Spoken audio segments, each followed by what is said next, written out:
예수께서 제자들과 함께 마가 요한의 다락방에서 마지막 만찬을 하고 계시는 장면입니다. 거기서 예수님은 식사를 하시다가 일어나서 겉옷을 벗고 수건을 허리에 두르시고 제자들의 발을 씻기셨습니다. 이어서 모든 제자들의 발을 씻기고 나서 오늘 본문의 말씀과 같이 가룟 유다가 배반을 할 것을 이제 말씀하셨고, 가룟 유다가 그 만찬 자리에서 일어나 나갔습니다. 이때 오늘 본문 30절에서는 유다는 그 빵 조각을 받고 나서 곧 나갔다. 때는 밤이었다라고 말을 합니다. 여기서 요한복음에서 말하는 그 밤이라는 언급이 자주 나오고 있습니다. 요한복음 3장에 보면 니고데모가 밤에 예수께 찾아왔다는 말을 했습니다. 그리고 요한복음 9장에 보면 예수께서 밤이 오리니 그때는 아무 일도 할 수 없다라고 하셨습니다. 또한 11장에 보면 밤에 다니면 빛이 없는 거로 실족한다 하고 말씀하셨습니다. 그리고 오늘 21장에 보면 예수님의 제자들이 예수님 없이 갈릴리에 가서 다시 물고기를 잡으러 갔을 때에 사건을 언급하면서 밤에 아무것도 잡지 못했다 하고 기록해 놨습니다. 요한복음에서는 이와 같이 밤이라는 개념이 특별합니다. 오늘 본문에서 역시 가룟 유다는 밤에 나갔다 하는 그러한 의미가 참 특별하게 우리에게 와닿는 그러한 대목이라고 할 수 있습니다. 그가 어둠의 세력에 속한 자가 되었다는 것이죠. 예수님께서는 당신이 당신과 함께 있지 않는 것을 갖다가 밤이라고 말씀을 하시기도 하였고, 또 함께 있는 그때를 갖다가 낮이라고 하였고, 또 빛이 있다라고 이렇게 말씀하셨습니다. 그래서 21장에서 밤에 아무것도 잡지 못했다. 제자들이 그렇게 했던 것도 역시 예수님이 없을 때였다는 것입니다. 그래서 오늘은 이 어두움에 속한 자라는 제목으로 말씀을 살펴보고자 합니다.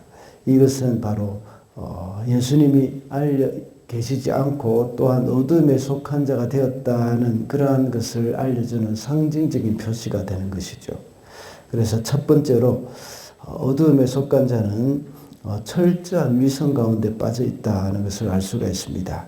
21절과 22절입니다. 예수께서 이 말씀을 하시고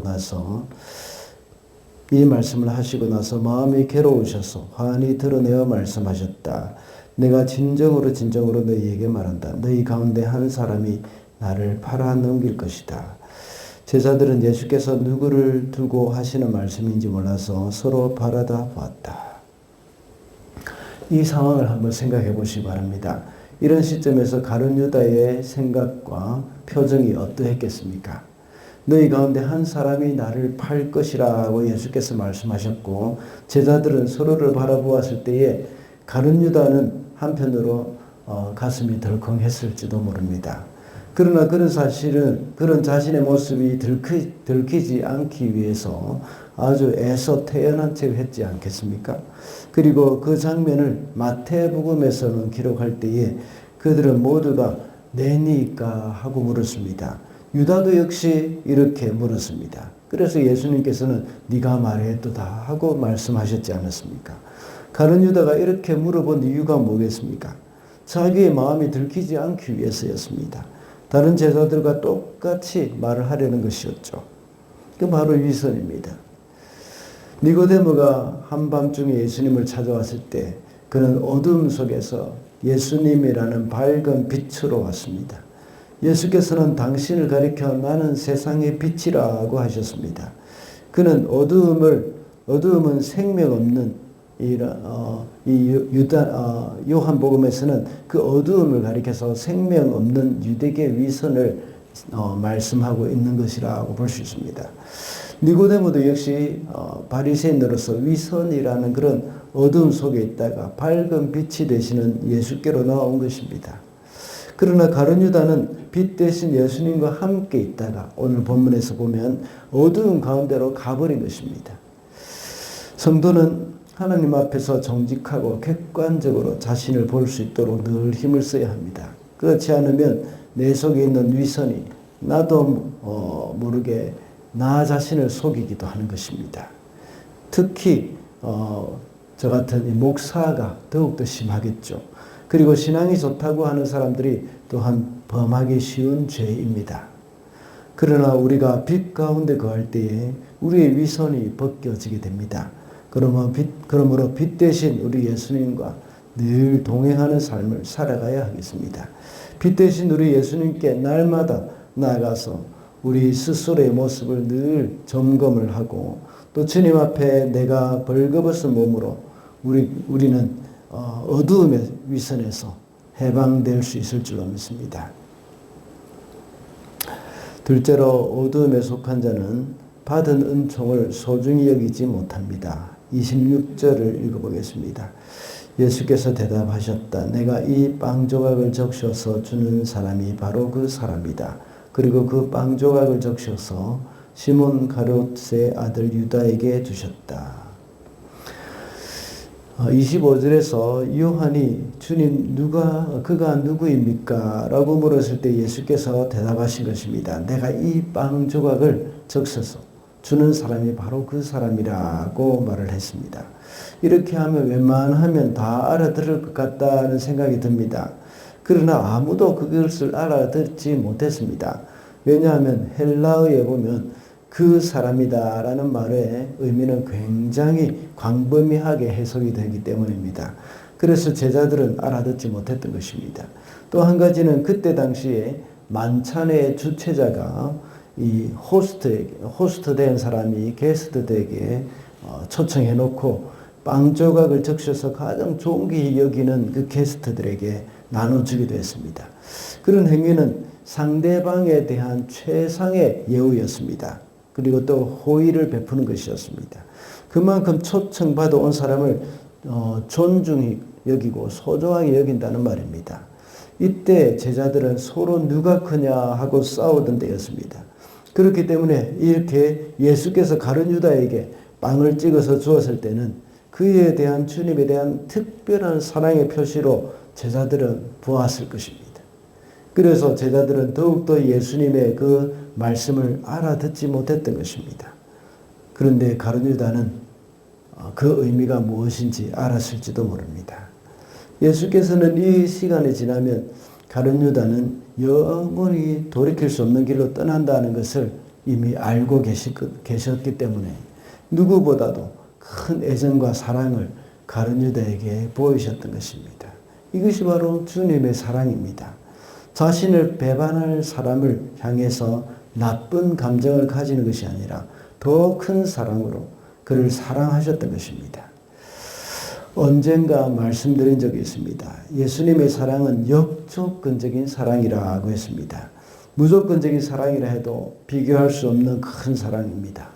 그러나 하나님을 대적하고 배반하는 자들을 향한 하나님의 이러한 무한한 사랑을 가리켜서 역조건적인 사랑이라고 합니다.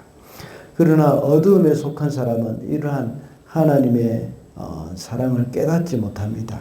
마치 자신이 잘나서 그런 사랑을 받는다고 생각하거나 자신이 의로운 사람이기 때문에 이 세상에서 성공한다고 생각합니다. 우리 성도들은 이러한 주님의 은총에 늘 감사하며 살아야 합니다. 심지어 큰 고난이 우리 삶 가운데 닥치더라도 우리를 향한 주님의 은총과 사랑은 변함이 없다는 것을 알아야 하겠습니다. 그래서 그 사랑을 늘 잊어서는 안 되겠습니다. 마지막으로 어둠에 속한 자는 주님을 떠난 자입니다. 30절입니다. 유다는 그 빵 조각을 받고 나서 곧 나갔다. 때는 밤이었다. 가룟 유다는 마침내 주님의 만찬의 석상에서 떠났습니다. 이것으로 이제 가룟 유다는 주님과의 영원한 결별이 되었습니다. 물론 겟세마네 동산에서 배신의 입맞춤도 있었습니다. 그때는 이미 주님의 제자가 아닌 상태입니다. 이제는 영원히 주님으로부터 멀어진 인생이 된 것입니다. 그리고 첫 번째 대지에서 말씀드린 바와 같이 어두움 가운데로 떠나버린 것입니다. 어두운 밤이 가룟 유다를 삼켜버린 것이죠. 가룟 유다는 참빛이 되시는 예수님과 3년을 함께 있었습니다. 그러나 결국은 그 빛을 떠나서 어두움에 속한 자가 되어버렸습니다. 히브리서 6장 4절부터 6절의 말씀에도 이런 비슷한 말씀이 있습니다. 한번 빛을 받고 하늘의 은사를 맛보고 성령에 참여한 바 되고 하나님의 선한 말씀과 내세의 능력을 맛보고도 타락한 자들은 다시 새롭게 하여 회개할 수 없나니 이는 그들이 하나님의 아들을 다시 십자가에 못 박아 드러내놓고 욕되게 함이라. 가룟 유다와 같이 어두움 속에 속한 사람을 가리켜 한 말이죠. 예수께서는 유다에게 여러 차례 회개할 기회를 주셨습니다. 가룟 유다는 결국 외면을 하고 말았습니다.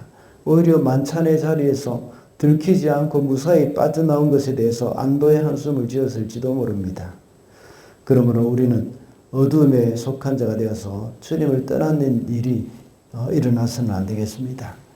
이런 일은 영적인 일이기 때문에 이 주님을 떠난다고 해서 당장 큰 어려움은 없을 수도 있습니다.